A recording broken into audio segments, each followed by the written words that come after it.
Mon cher ambassadeur, ma chère ambassadrice, content de te retrouver, toujours avec un contexte agréable, tu l'as compris. Je vais te donner dans cette capsule 3 solutions pour avancer dans la vie lorsque c'est difficile, lorsque tu vis avec un pervers narcissique, lorsque tu es dans une relation toxique. Ces 3 solutions, je t'assure, sont uniques.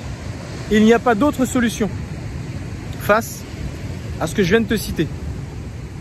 Malheureusement, ces 3 solutions sont rarement utilisées. Donc si jamais tu es concerné par la relation toxique, la perversion narcissique, en tout genre, qu'elle soit sentimentale, familiale, amicale ou professionnelle, regarde bien cette capsule, elle est faite pour toi. Si tu es concerné et que tu voudrais aller beaucoup plus loin que ces 3 solutions que je vais te donner, n'hésite pas à cliquer sur le lien dans la description pour avoir un coaching premium d'1 heure environ, totalement offert, pendant lequel je vais m'entretenir avec toi pour savoir ce que tu es en train de vivre, à savoir comment on pourrait s'y prendre pour t'aider et t'apporter, moi et mon équipe, la meilleure aide possible pour pouvoir t'affranchir définitivement, et c'est un pléonasme de le dire de cette façon, t'affranchir définitivement du pervers narcissique, des relations toxiques en général, et avoir cette capacité, cette perception de les repérer suffisamment à l'avance pour ne plus jamais te faire avoir. Alors, quelles sont ces 3 solutions? La première solution, c'est l'acceptation. Tu as bien entendu. Lorsque tu acceptes ce qui t'arrive, tu n'es plus fixé sur le passé. Tu n'es plus figé par quelque chose qui t'a fait du tort, mais au contraire, tu la laisses derrière. La dépression, tu as déjà dû entendre parler de la dépression, est ce phénomène qui emprisonne ces personnes dans leur passé. Quelque chose s'est passé qui leur déplaît, pour lequel ils sont contre, et ils ont fait un blocage sur cette chose. Et suite à ce blocage, il n'est plus question pour eux d'avancer naturellement dans la vie. Et ils sont en opposition avec ce qui s'est passé, au point d'en oublier le présent et le futur. Va s'en suivre, bien sûr, tout un cheminement chimique, avec des carences, avec un état d'esprit très négatif, très pessimiste, et la suite, tu la connais. La deuxième solution, l'amélioration. À partir du moment où tu acceptes une situation difficile et délicate, même si elle est douloureuse, eh bien, tu vas te poser la question, qu'est-ce que je peux faire dans l'ici et maintenant pour améliorer la situation? Ça sera peut-être quelque chose qui te dépassera parce que tu n'auras pas la mainmise, tu n'auras pas la maîtrise sur les événements ou sur les choses que tu pourras faire pour améliorer la situation. Mais tu pourras faire certainement une chose sûre, avoir le bon état d'esprit. Et peut-être que pendant plusieurs jours, plusieurs semaines, plusieurs mois, ça sera cela qu'il faudra travailler, ton état d'esprit, pour améliorer tes pensées, ta parole, tes gestes, ton ressenti, pour que ce qui va être attiré à toi par la suite, quand tu pourras véritablement avoir une mainmise sur les événements, eh bien, puisse se faire sans aucune résistance, parce que le mindset sera présent. La troisième chose, si jamais tu te rends compte que ce que tu viens de subir, c'est quelque chose que tu risques de subir à nouveau et qui risque de te faire du tort à la longue, parce que tu es à l'endroit où il ne faut pas et tu risques de le subir de par ton environnement relationnel, environnemental ou purement naturel, tu quittes, tu pars, tu fuis parce que c'est considéré comme danger. Donc la troisième solution, c'est de partir. Quelqu'un t'insulte, quelqu'un te parle mal, est-ce que tu vas rester en face de lui et l'écouter? Ben non. Est-ce que tu vas l'imiter? encore moins.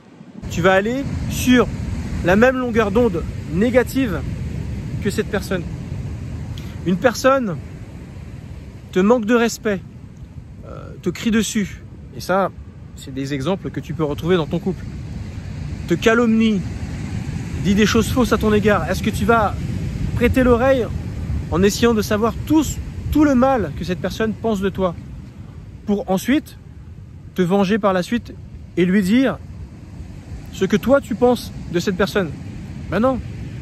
Si tu sais que c'est pas vrai, tu la laisses se calmer, tu vas faire autre chose. Mais en tout cas, ton esprit est ailleurs. Parce que quelquefois, on ne peut pas fuir, on ne peut pas partir parce que c'est un membre de ta famille, tu es sous le même toit. On est d'accord. Mais quand il y a un danger, par exemple, tu vois une voiture qui vient sur toi, tu as le réflexe de pouvoir te sortir de cette situation parce que tu sens que c'est imminent. Mais il faut avoir le même état d'esprit face à quelque chose qui risque de se répéter, face à quelque chose qui va te nuire directement, physiquement, mentalement, psychologiquement, émotionnellement parlant.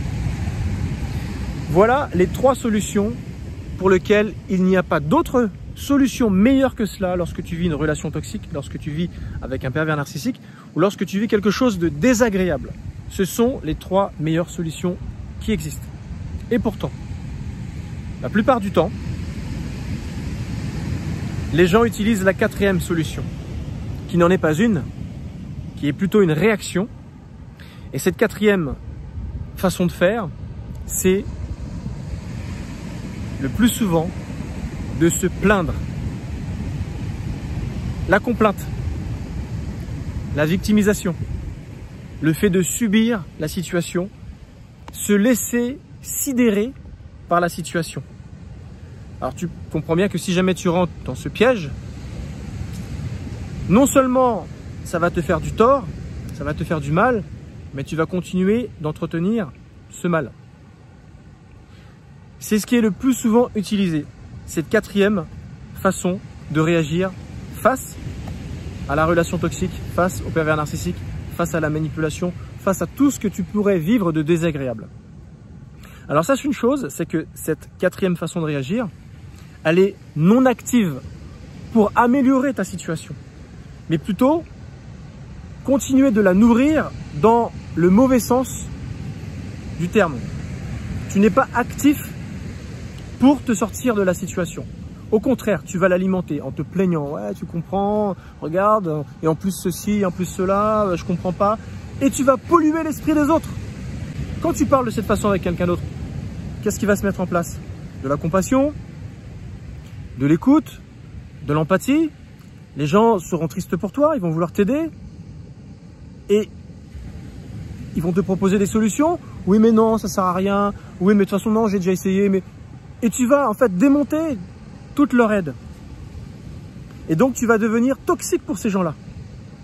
Tu vas te victimiser, laissant entendre que c'est toi qui devrais avoir toute l'attention et toute l'aide. Mais sitôt qu'on te propose quelque chose, tu refuses. Ça ne te fait pas penser à quelqu'un? Cette façon d'être. On en parlera à la fin de cette capsule. Je voudrais juste te dire une chose. Cette façon de se comporter, elle est contre-productive, elle est nuisible, elle est toxique pour toi-même. Voilà pour quelle raison je t'invite à ne surtout pas réagir de cette 4e façon. Par contre, lorsque tu acceptes, tu es dans l'acceptation, tu es dans l'amélioration des choses, ou tu quittes la situation, tu fuis parce que tu as compris que c'était dangereux, tu es complètement actif. C'est ce qu'on appelle la solution de l'essai-erreur. Il s'est passé quelque chose, j'ai réagi, je suis actif dans ma problématique. Et je ne laisse pas faire les choses et je n'attends pas que ça me tombe du ciel ou que quelqu'un fasse pour moi. Non. La solution de l'essai-erreur, c'est qu'il y a une problématique, j'essaye de trouver la solution en ayant accepté la situation au préalable pour que, émotionnellement parlant, psychologiquement parlant, mentalement parlant, ça ne me fige pas, ça ne me sidère pas au point d'en générer une dépression, un problème de comportement, d'attitude et de comportement par la suite. Les 2 avantages d'utiliser la solution de l'essai-erreur, c'est de pouvoir développer des qualités humaines qui vont être salvateurs, j'ai envie de te dire, d'une utilité incroyable. Quand tu es dans l'acceptation, la prise de décision pour trouver une solution, pour améliorer, et si ça marche pas, tu réessayes, ça marche pas, je réessaye, jusqu'à trouver le petit quelque chose qui fait que je ne m'arrête pas. Ça marche pas, je quitte, je fais autre chose, mais je suis toujours en recherche. Je ne m'arrête pas. Les deux avantages, c'est que tu vas développer l'abnégation, la patience, et ce qui couronne le tout, l'humilité. Tu vas apprendre l'humilité. Tu vas bien te rendre compte que ça ne peut pas se faire comme ça. Et quand tu vas comprendre cela, imagine comment ça va te bonifier en tant qu'être humain. C'est ça qui est important, tu vois. Et quand tu vas rentrer dans ces 2-3 avantages que je viens de te citer, une pléthore de qualités humaines vont voir le jour par la suite. Une fois que tu seras rentré et que ça deviendra une habitude, une routine, une belle zone de confort. Tu vas développer l'indulgence par rapport aux autres, la tolérance par rapport aux autres. Quand tu les verras vivre les mêmes choses que toi, tu les regarderas en disant je sais ce que c'est. Et tu n'auras pas cette tendance à être rigide, dur, intolérant, tu vois. Quelqu'un à qui tout réussit, premier de la classe, champion du monde, tout ce qu'il fait c'est une réussite. Et il n'y a pas d'essai-erreur, il réussit tout du premier coup. Tu penses qu'il va développer l'humilité? Non, il va développer une certaine fierté, une certaine suffisance. Et il va dénigrer les autres, il va les regarder avec un air condescendant. Il va se mettre sur la hauteur, ses chevilles vont gonfler, il va monter comme une montgolfière. L'autre type de qualité humaine que tu vas développer, ça va être la clémence, la longanimité, la magnanimité. Tu auras cette capacité d'endurer la douleur, le mal qu'on peut te faire subir. Et surtout, une certaine maîtrise de tes émotions. En fait, la vie n'est pas un long fleuve tranquille. Plus tu es en galère, plus tu as la possibilité d'améliorer des qualités humaines. Alors je ne te souhaite pas des malheurs. C'est bien que de temps en temps tu aies des temps de répit. Et c'est ce qu'on souhaite à tout le monde. Mais quand tu vis des galères, c'est là que tu deviens fort. C'est là que tu deviens puissant en esprit.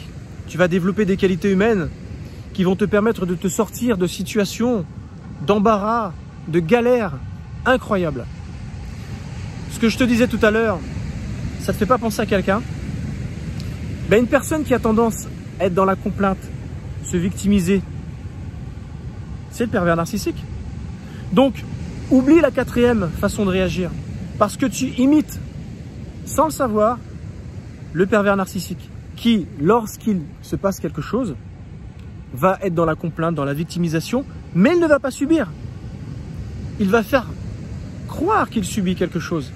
Il va feindre subir quelque chose de désagréable, qui n'existe pas, tout juste pour soutirer ton attention, toutes tes compétences, toutes tes qualités humaines, tout ton savoir-être, tout ton savoir-faire, pour tout te torpiller ce qu'il y a de bon chez toi. Alors, je t'en prie, ne fais pas la quatrième solution, mais surtout, fais les 3 solutions que je t'ai énumérées. Il n'y en a pas d'autres, il n'y en a pas de meilleures. Acceptation, amélioration. Si ça ne marche pas, tu quittes, tu fais autre chose et tu réessayes. Essai, erreur. Je tombe, je me relève. Je tombe, je me relève. Je trébuche. Je reprends mon équilibre. J'ai failli trébucher. Je marche, je marche, je marche. J'allonge la foulée. Je cours. Je vais très loin. Pour peut-être demain, je trébuche, je tombe et ça recommence. Et c'est toujours un recommencement. Merci de m'avoir suivi. Je pourrais t'en dire tellement là-dessus. C'est une vidéo qui m'a énormément inspiré, le thème. Je voulais simplement te donner cette astuce parce qu'elle est hyper puissante lorsque tu décides de changer.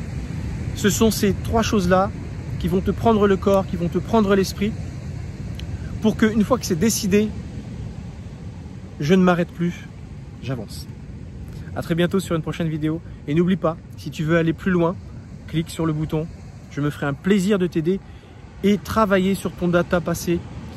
Te dire la manière dont il faut que tu t'y prennes dans ta situation.